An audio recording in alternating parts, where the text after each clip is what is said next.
Je ne sais pas quoi là, je ne sais pas. Mais tuons-le avec un. Il s'agit de quelle langue là? Donc, voyez un peu, toutes les langues là, tout le monde sait parler là. Hein? Le diable peut passer dans nos langues là comme dialecte pour utiliser la langue de la chair pour tuer quelqu'un. Donc, vous comprenez? Donc, il y a des assassins des vies avec la langue. Ah, cet après-midi, je vais encore déclarer sur la vie de quelqu'un que toutes choses qui ont été déclarées sur ta vie depuis la naissance, que ces choses soient annulées. Amen. Donc, c'est pour ça que vous allez voir, des vies n'avancent pas parce qu'on a dit, venons, tuons-le avec la langue. La langue. Donc Jacques, comme l'ancienne venait de le lire aussi, Jacques 3. Donc, Jacques 3, combien? Quelqu'un peut me dire le verset? Ah. Voilà. Donc faisons toujours attention. Vous savez, la parole, elle peut sortir à tout moment, mais c'était la parole qui a été adressée pour quelqu'un. Vous comprenez?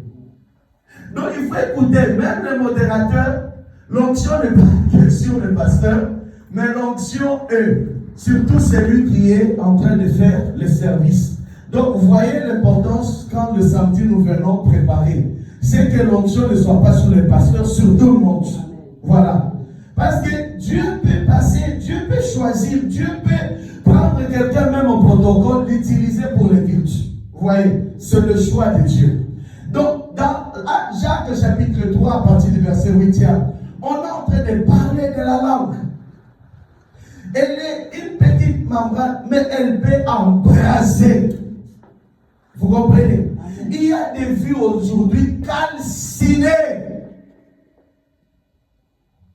Donc vous comprenez calciné? Ancien imam. Calciné, ça te parle. Donc il y a des vies, comment dirais-je ça? Totalement brûlées. Comment? Je ne vais pas encore dire ça. Brûlées. Donc vraiment brûlées jusqu'à produire les cendres. Hein? C'est ça, non? Calciné. Donc vraiment séchées par le feu. Hein? Il y a des vies qui ont été séchées par le feu, comme séchées par le feu, à cause de quoi? De la langue. C'est là où vous allez voir Colossiens 4, 6 en train de dire que votre parole soit toujours accompagnée. Donc c'est pour cette question, ta parole, elle est accompagnée avec quoi? Qu'elle soit accompagnée, qu'elle soit assaisonnée par le sel. Vous voyez le sel? Qui a l'habitude de manger sur la nourriture sans sel? Tout le monde ici, non? Tous les mamans. Est-ce que les mamans peuvent préparer ici, même la viande, même barbecue, là, sans sel? Ça ne peut pas passer, non? Mais si elle met du sel, ça fait terminer beaucoup. Non, je ne veux pas dire, il a déjà dit Amen. Tu vois un peu? Attention avec la bouche. C'est une arme puissante, telle qu'on a là. Des vies sont détruites avec la bouche. Lorsque quelqu'un est en train de parler, de te critiquer, est en train de te tuer. Quand tu surprends quelqu'un en train de parler du mal de toi, est en train de te tuer. Venons, tuons-le avec quoi? La langue. D'autres personnes n'ont pas besoin de venir chez toi cambrioler, entrer, t'étrangler au cou, te rouer des coups. Mais de loin, quelqu'un peut te faire aussi du mal. Quelqu'un peut te rendre vie difficile. Ah, vous voyez?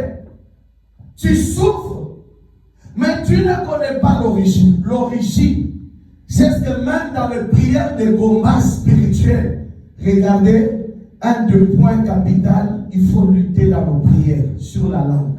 qu'est-ce qui a été dit quelque part contre toi. Vous ne voulez pas dire un amen? Amen. Faisons attention.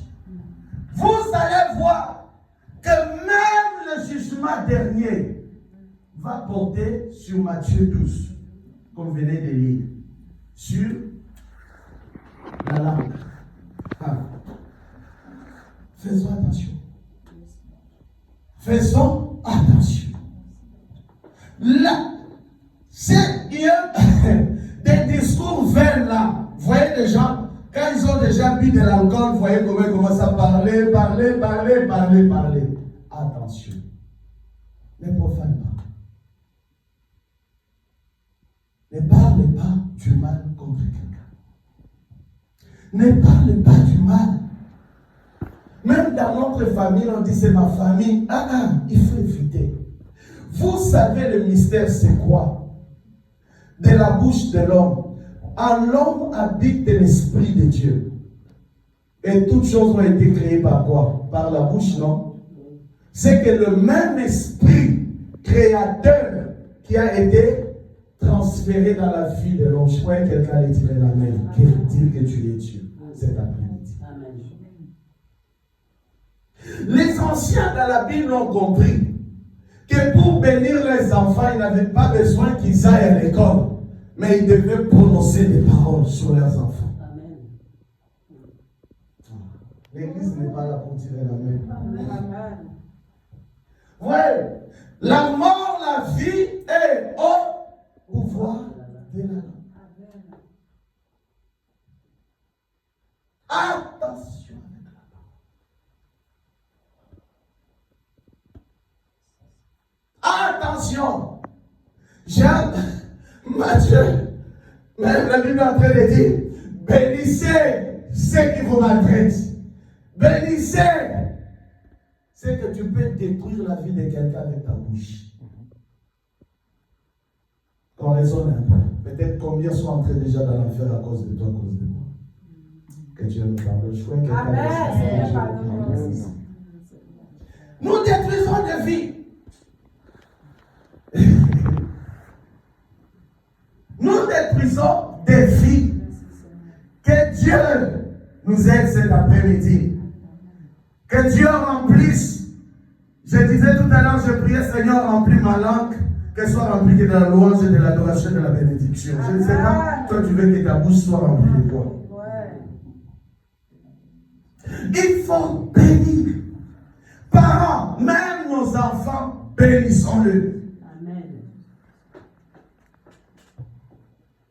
Bénissons aussi nos maris. J'ai mal parlé, non? Amen. Bénissons aussi nos femmes. Amen. Bénissons nos enfants. Amen. Bénissons nos oncles. Bénissons nos tantes. Amen. Donc, je ne sais pas, ce n'est pas moi qui ai inventé ces choses-là. C'est écrit dans la Bible. Donc, bénir. Même quelqu'un, vous savez, même Judas, Jésus pouvait le maudire avec sa parole. Hein? Vous savez ça? Parce que Jésus a fait même une démonstration. Ils étaient en train de partir quelque part. Ils avaient un figuier, et il n'y avait pas de fruits. Il a maudit le figuier. En allant et en rentrant, Pierre dit, donc tu as dit quelque chose est arrivé. La mort, la vie est au pouvoir de la langue. Si vous regardez Ecclésiaste 3, 11 est en train de dire que en nous habite pleinement l'Esprit de Dieu. En tout temps, Dieu a mis l'Esprit de l'éternité. Si vous regardez que cela arrive dans Somme 82, verset 6, vous allez dire, n'est-il pas écrit que vous êtes de Dieu? Donc, toi aussi, tu peux créer. Toi aussi, tu peux arrêter des situations. Toi aussi, tu peux changer. Parce que l'Esprit du Créateur habite pleinement en toi. La Bible déclare que Élie était un homme de même nature que nous. Il avait arrêté le ciel pour qu'il ne pleuve pas. Et pendant 3 ans et demi, il a encore décidé avec sa langue que je vais ouvrir maintenant le ciel et les robinets vont descendre. Tu es écrit que tu es Dieu. La langue que tu as a été dotée de l'Esprit de l'Éternel. Ah, je dis à quelqu'un, tu es Dieu. Désormais, ta vie ne sera plus une vie de médiocrité, ne sera plus une vie d'humiliation. Mais en tant qu'un Dieu, je déclare ton élévation. Je déclare ta victoire. Je déclare ta restauration.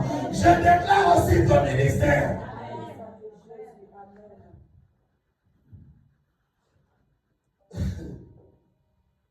Vous savez, des gens ont des ministères dans cette église. Mais ils sont tués. C'est ça que même j'allais t'évoquer. Tu comprends? Des gens ont des grâces à servir Dieu. Mais ça a déjà été tué. Je vais te dire quelque chose. Nous venons dans des familles. Il y a beaucoup de ténèbres dans toutes les familles. Hein? Mais vous savez, merci Saint-Esprit, lorsque Ramsès avait remplacé Pharaon, il est parti là jeter les yeux sur le peuple d'Israël. Il a dit, ce peuple, vous voyez, il est petit, mais il dit il deviendra grand. Et il va nous combattre. Il dit encore, en regardant un petit peuple, une poignée, mais il dit commencez maintenant à mettre le chef de corvée. Commencez à le faire souffrir pour qu'il ne se multiplie pas. De deux, il a dit allez à leurs femmes. Il a dit aux femmes sages de l'Égypte, allez à ce que lorsqu'ils vont de leurs femmes accoucheront des garçons, il faut les tuer. C'est que le ministère, laisse-moi te dire, ton appel, ta grâce a été vu avant ta naissance. Amen. Par le monde des ténèbres.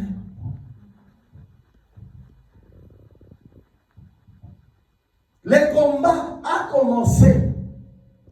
C'est que des gens ici, hein, je vais vous dire ça. Des gens ont des appels, vous avez des ministères.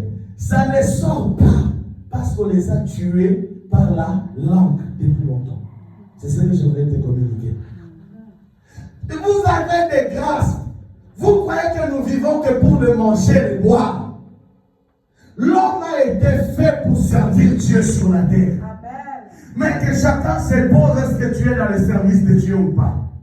Mais la langue, elle a précédé des destinées et les a détruites. Mais je viens encore déclarer en ce 3e mois que Dieu ressuscite tout ce qui a été détruit par la parole de ta vie au nom de Jésus. Amen. Il y a des gens qui ont la grâce de servir Dieu dans cette église. Mais les paroles qu'ils ont subies de donne, on verra ton ministère. Regardez, Jacob avait maudit Ruben. Vous savez, pour que Moïse vienne déclarer la vie sur Ruben, il fallait 3 siècles, 300 ans. Donc tu peux rester en train de galérer parce que tu n'as pas rencontré un homme ou une femme qui peut te bénir par l'Esprit de Dieu qui a la révélation. Bien-aimés, les jours de l'église, soyez là. C'est un conseil.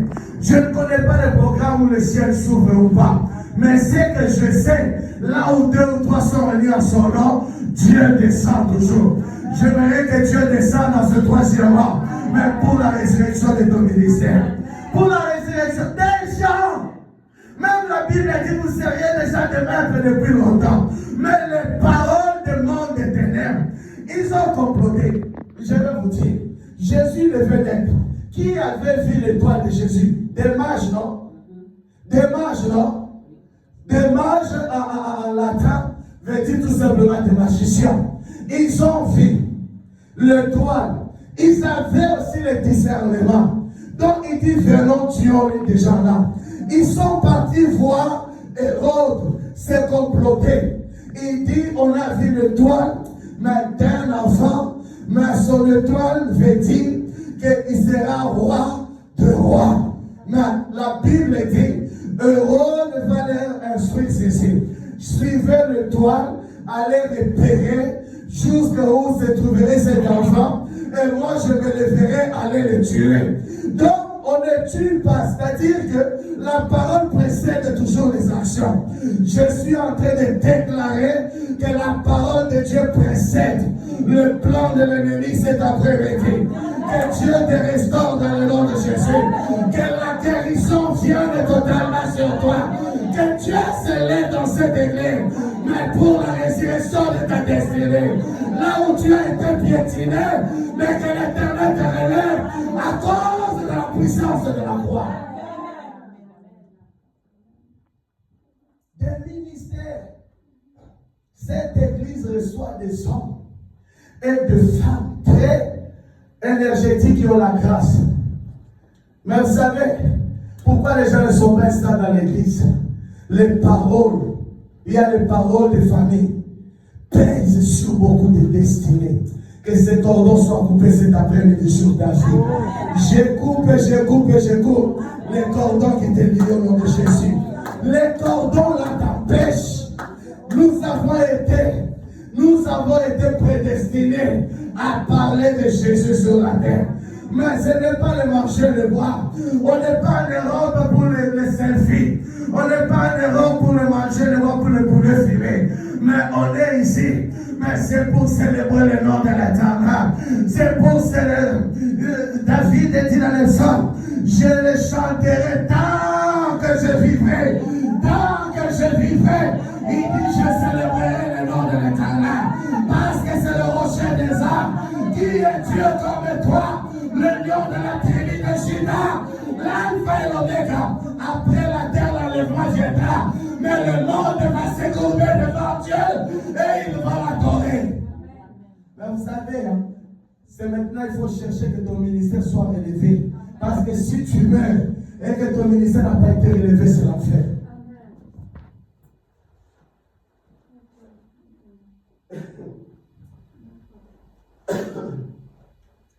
Vous savez, on est en train de passer beaucoup de temps dans la distraction sur la terre.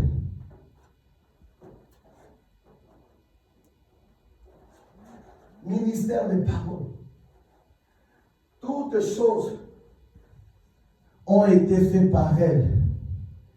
Rien de ce qui a été fait n'a été fait sans elle. La langue, Dieu l'a utilisée pour créer le monde. Amen. Faites attention. Faites attention. À ces hommes, ce que tu dis. Des gens ont maudit leurs enfants. Des gens ont maudit leurs maris, leurs femmes, à cause avec la bouche. La mort et la vie est où? Donc, tel que tu es là, tu es Dieu. Donc, l'onction de Dieu est en toi, mais tu ne te sers pas de ça.